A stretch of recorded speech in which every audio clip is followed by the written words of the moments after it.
আসসালামু আলাইকুম সবাইকে। আশা করি সবার রোজা অনেক ভালো যাচ্ছে। দেখতে দেখতে কিন্তু আমাদের রোজা একদম শেষ প্রান্তে চলে আসছে। তো আশায় হঠাৎ করেই হচ্ছে 4টা ফ্যামিলি নিয়ে ছোট একটা ইফতার পার্টি আয়োজন করেছিলাম, যেটা সাডেনলি আমরা আসলে প্ল্যান করেছি। তো এই ব্লগটা থাকবে সেই দিনটা নিয়ে আর কি, কিভাবে সবকিছু করলাম এবং হচ্ছে আমাদের সেই ইফতার পার্টিটা কেমন ছিল আর কি। তাহলে চলুন আমার ভিডিওর মূল প্রান্তে চলে যাই।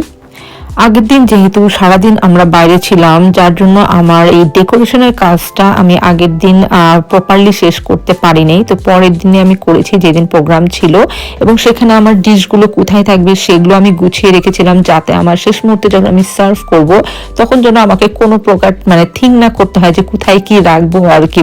তো দুপুরে আমি এগুলো সব শুরু করে দিছি কাজকর্ম।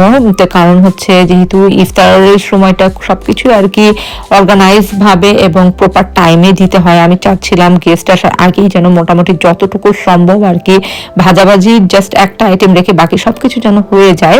তো আমার এখানে ফ্রুটস বাস্কেটটাও রেডি হয়ে গেছে, আর আমি ড্রিঙ্কসের যে গ্লাসগুলো ছিল সেগুলো রেডি করে গুছিয়ে ফেলেছি। আর এই সাইডে হচ্ছে পেস্ট্রিটা বানাচ্ছিলাম আর কি, এবং হচ্ছে তারপর রাইসটা উঠাই দিলাম। রাইসটা উঠিয়ে আমি চলে গেলাম রেডি হইতে। তো ঝটপট আমি রেডি হয়ে আসছি, খুব বেশি কিছু করিনি, বাসার মধ্যে যেহেতু ঝটপট রেডি, এবং হচ্ছে ইজাজকেও রেডি করছি, বাচ্চাদেরও রেডি করে দিছি যে তোমরা একটু আগে আগে রেডি হয়ে থাকো। গেস্ট আসলে তারপরে রেডি হইতে যাওয়াটা আসলেই কেমন যেন একটু উইয়ার্ড লাগে।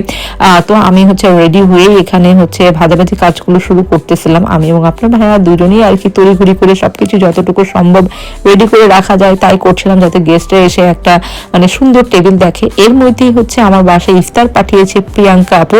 এই জিনিসটা আমার খুবই ভালো লাগে যে আগের সময় আমাদের ছোটবেলায় আমরা যখন ইফতার পাঠাইতাম প্লেটের মধ্যে খাবার নিয়ে আন্টিদের বাসায় দিতাম, এই জিনিসগুলো কিন্তু এখন আসলে আর নাই। বাট সেদিন যদিও আমার বাসায় প্রোগ্রাম ছিল, তারপরেও সেই ইফতারটা পেয়ে আমার কাছে খুবই ভালো লেগেছে যে খুব সুন্দর করে আপু অনেক কিছু আইটেম পাঠিয়েছে আর কি।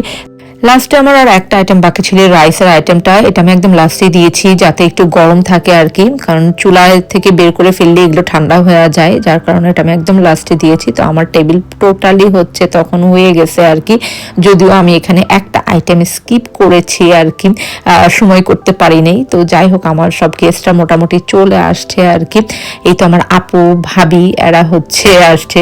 তো আমার আগের ইফতার পার্টির ভিডিওটা সবাই অনেক পছন্দ করছে, জানি না এই ভিডিওটা মানুষ কতটুকু পছন্দ করবে, বাট এই টাইপের প্রোগ্রামগুলো আমাদের মাঝে মাঝে করতে আসলে খুবই ভালো লাগে। এবার যদিও বড় পরিসরে করতে পারিনি, ছোট পরিসরে করতে হয়েছে, তারপর ওই যে সবাই আসছে সময় দিছে, এটাই আসলে অনেক